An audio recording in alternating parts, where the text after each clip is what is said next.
Well, I started off in March watching a box set. I watched the last series of Quantum Leap. Up to series 5, it had been absolutely brilliant, and I was looking forward to it. But from the minute series 5 started, I was disappointed. First of all, no theme music. It was based around the same tune, I know, but it was awful. And then the first episode of the last series, he became Lee Harvey Oswald for most of it. And that's where it changed for me. It was like a different set of writers, a different series altogether. They had real people in it, so he was going to change the course of history. And I hated that. In a series where we had Lee Harvey Oswald, Dr. Ruth Westheimer, and Elvis Presley he played, that just killed it for me. He tried to turn it into something that it wasn't, and I absolutely hated it. Sam and Al had been favourites of mine for the first 4 series, but the last series I couldn't wait for it to finish, and I'm so glad that it never came back. And even the end was just wrong. Just gets a 3 out of 10 for me, just for that last series. The rest of it would have got at least an 8. Looking at the films I watched, the first one was The Dallas Buyers Club from 2013. I couldn't believe it was Matthew McConaughey at first. Wow, didn't he work for that role? He definitely went out on a limb to play the role of Ron Woodruff. And being supported by Jared Leto, who played Rayon, he got it just right, and it was a masterstroke of film work.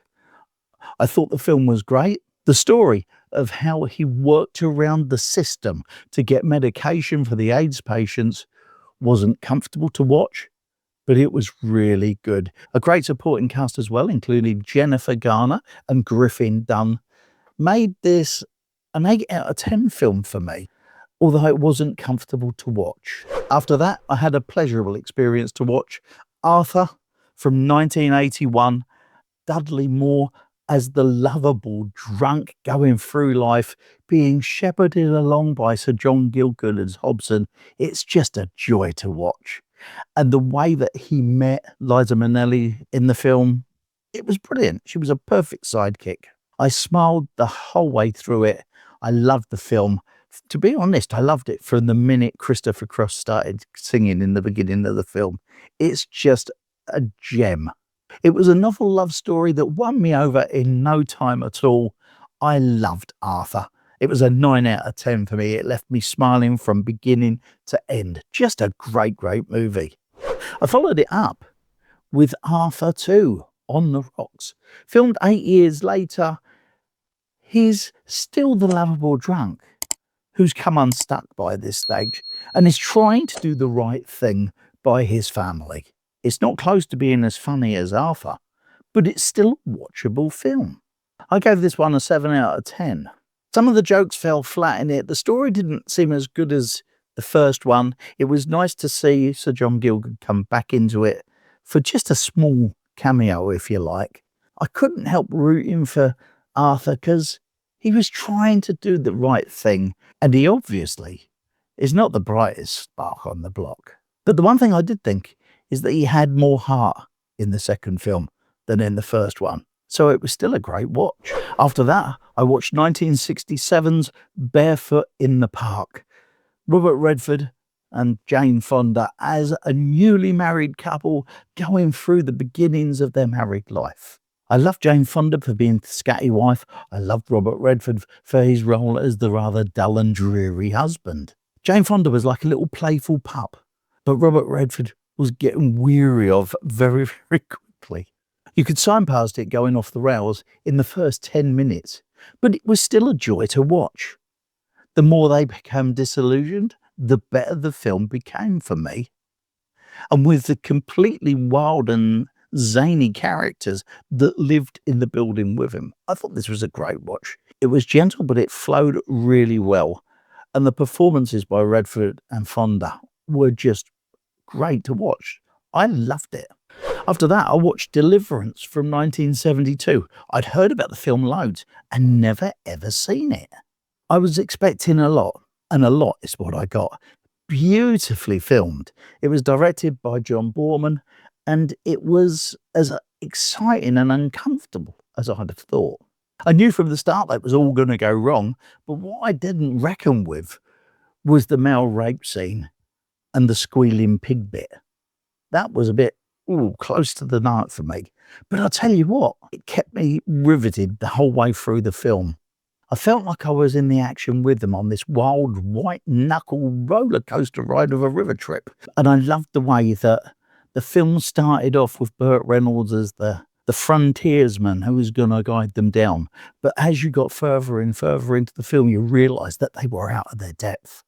It's savage, it's brutal, but it was a great watch. I give it 7 out of 10. Next up, Koyaanisqatsi from 1988. It was the follow-up to a film called Koyaanisqatsi, which came out some years earlier. It's a very slow film. There's no script, there's lots of time-lapse, there's lots of slow-motion filming, but it's just engrossing to watch. It shows developing nations and the changes that ensue and how Westernization doesn't always improve things for them. It's certainly not a fast-paced film, but it is brilliant. And every time I see it, I spot something new that I didn't see in another recording of it. It's a great film. It was an 8 out of 10 for me. I also watched A Matter of Life and Death from 1946. David Niven is a pilot in a plane that is going to crash. He knows he's going to die. The rest of the crew have died. He's in the plane, no parachute. He's on the radio and he's talking to a radio operator down on the ground, and he's talking about what's going to happen. And they get this bond, and he carries on trying to fly as far as he can. You cut to the sound of the silence and you know that he's dead. And even though he should have died, he didn't, because he wasn't picked up by the celestial angel because it was foggy. Kim Hunter plays the airport's radio operator. He bumps into her and sees her, and they get to talking, and they realise that they spoke to each other the night before. And the story goes on from there. All of the scenes of David Niven and Kim Hunter at the beginning are in beautiful Technicolor, and it's bright, and it's a great, great view on it. All of the scenes of heaven and death, they're all in black and white. And there is a little tiny role for Richard Attenborough in this film as well. It's a war film that isn't. It's a fantasy. It's also a love story. The premise of the film makes no sense whatsoever, but it's an enjoyable film to see. I give it an 8 out of 10. Next up, I saw Murder at the Windmill, 1949. I was expecting to see a murder, and I did. But I didn't realise it was, because it was wrapped up in a film that was really a musical. What happens is a man is in the front row watching a show, and at the end of the show, as everybody leaves, he's sat there because he's dead. They called in the police to investigate what happened, and in come 2 detectives, one of whom is a very young Jon Pertwee. His chief inspector wants to find out what had gone on before, so he asks the manager to watch the complete show from beginning to end again. And so we end up sitting and watching the complete show. Jimmy Edwards has a role. Jimmy Edwards was a big, big comedian at the time. But to be honest, you could tell the film's dated because his humour is not funny. However, it is surprisingly entertaining, particularly the young Jon Pertwee in his role as the assistant detective on the case. He's quite funny. Is it a film I'll watch again? Probably not, but I'd still give it 6 out of 10. Coming more up to date is 2023's The Unlikely Pilgrimage of Harold Fry. Now, I loved this. This was what I call Sunday night telly. It's a general film in which elderly Jim Broadbent plays Harold Fry. He receives a letter one morning from a female work colleague. He goes down the shop to go and buy some milk, and in chatting with the person on the other side of the counter, makes a decision to walk to where she is. Now, he's in Devon, she's in Berwick-on-Tweed, 2 complete opposite ends of the country. But he decides on this whim to walk from one end of the country to the other. He lets the hospice that she's in know that he's coming. And the rest of the story really rotates around him and what happens to him on the way there. And the way his wife, Penelope Wilton in the film, feels at the other end of it. It's an enchanting film. It's not a happy film, but it's one that has a redeeming character in it. I think Jim Broadbent's portrayal of Harold Fry is disarming. He's a nice fella, you know that. You can tell it as on the way he goes. But he's got a point to prove. He feels like he's got a purpose. On the way, he becomes somewhat of a celebrity and his fame spreads as he goes through the country. Could the film have been better? Yes, it could have been. The story could have been told slightly better. But even so, it was a joy to watch. I absolutely loved it and gave it a 9 out of 10. After that, I watched 2022's The Fabelmans. It's a film by Steven Spielberg that seems to be about the life of Steven Spielberg and his family, although it's different people, different names. It kind of feels like his own story. Young Sam becomes entranced by films after being taken by his parents to see him as a young boy. He's encouraged by his mother to make films as he starts to get older. He's enjoying it so much. He's making these big films. His dad can't see that it's anything more than a hobby and doesn't encourage him on his road to the future. It's a beautiful looking film with the cast playing their roles really well. But for me, it was just bang average. It dragged and seemed never ending. It's a 2.5 hour film, but I think it would have been better had it been half an hour shorter, to be honest. I give it a 6 out of 10. From there, I went back into the past, back to 1963 and Day of the Triffids. Howard Keel is the star of the film, although why he's in it, I have no idea at all, because it's a film that certainly hasn't aged very well. Here's the premise of the film. A meteor shower leaves most of the population blind and the Triffid plants start killing and feeding on people and animals. It wasn't a chilling film, not at all. It wasn't terrifying. It was almost fun though. The weird thing about it is Howard Keel befriends a schoolgirl at a train station, and she follows him as he works his way down to the coast to get back to his boat because he was a sailor. The fact is, that story of him and the girl would not play well today if it happened again.